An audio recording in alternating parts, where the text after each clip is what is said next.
And I wish I memorized it better, but I work full-time and in school, so I'm a little busy sometimes. Sometimes what you're most afraid of doing is the very thing that will set you free, not this. As a child, I always loved swimming and snorkeling. And although I loved it, I was very timid and needed to stay close to my family, and eventually I just stopped doing it altogether. I was terrified of it. My anxieties took over snorkeling, and it became too much. Luckily, I had parents who didn't want to see me give up, and encouraged me to practice until I was comfortable again. Now, I feel most free and at peace when I snorkel. It terrified me, but it set part of me free. Recovery looked very similar.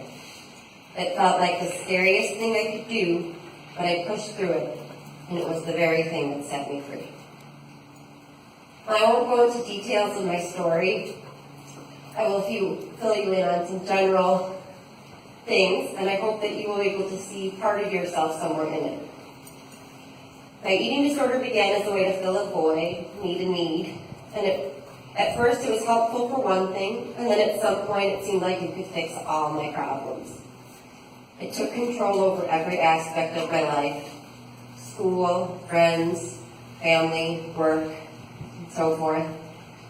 It was my way of trying to help and protect myself. But while I was using the eating disorder as a way to fix my problems, I also no longer could participate in any area of my life without my eating disorder present. It began to consume me. As I grew older, still living with my eating disorder, the silly, peaceful, and compassionate Tori was becoming less and less. I lost who I was.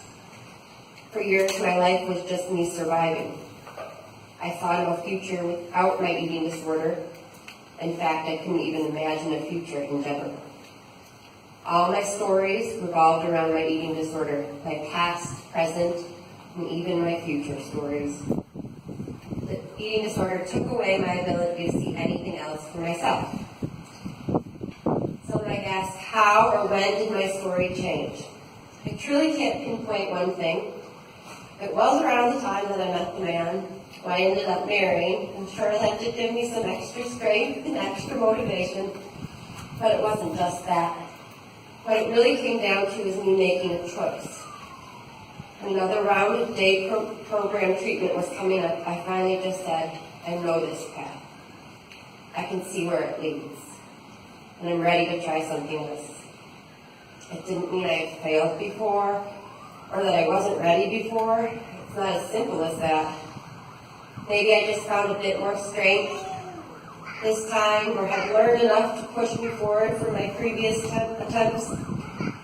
Or maybe I was finally willing to let go a little bit more than ever before. Maybe I finally understood what it meant to be sick and tired of being sick and tired. The path wasn't easy. I always wanted to control how treatment went. But this time I was able to let go of the reins a bit more. And each time I was able to release the different reins I had held so tightly, I felt a bit more of a sense of peace. It was like I had been trying to control 1,000 horses because I believed I was the only one who could control them. But one by one, I let someone else take control of some of them until I was left with what I could control. Recovery is not easy. It takes trust, faith, courage, and a willingness to not know how things will turn out. Recovery takes accepting new challenges. The physical, mental, and emotional aspects one goes through in recovery are hard work. It's tiring, labor-intensive, and it's hard to know in that moment if it's even worth it. And the hardest part is that life after your eating disorder is not always perfect. Even once the eating disorder behaviors and thoughts have diminished, life still has its ups and downs.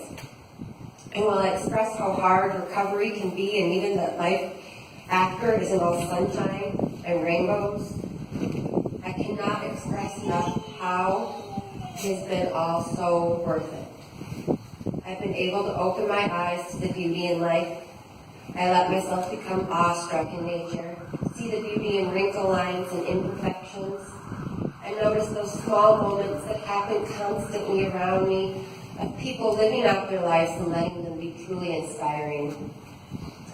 I am finally comfortable in my own skin. I let myself have an opinion. I let myself have fun. I let myself cry and take care of myself. I'm truly thriving. And while my day-to-day life is far from perfect, whatever that is anyway, and there are times when I think that I miss my eating disorder, my depression or anxiety may kick in, or maybe I get that brief thought, if I could just lose some weight, my life would be better. I can somehow remind myself of the truth and look at all that I have done and know that I have this powerful choice. I can choose how I get to look and respond to all the different things life throws in. And I'm going to say yes to my recovered, thriving life over anything else. I tried to tell my story briefly and in very general terms because while the details of my individual story are important to me and my loved ones, they don't need to be shared today. My details are unique to me just as the details of your story are unique and important to your life and recovery.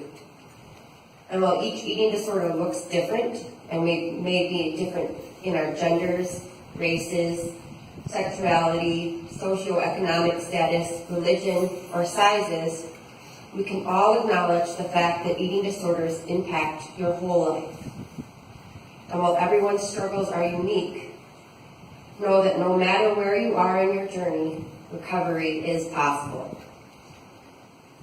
I would like to end the speech with the words of Christopher Reeve. I don't know who he is, you should look him up. Either you decide to stay in the shallow end of the pool, or you go out into the ocean. I hope to see you all in the ocean.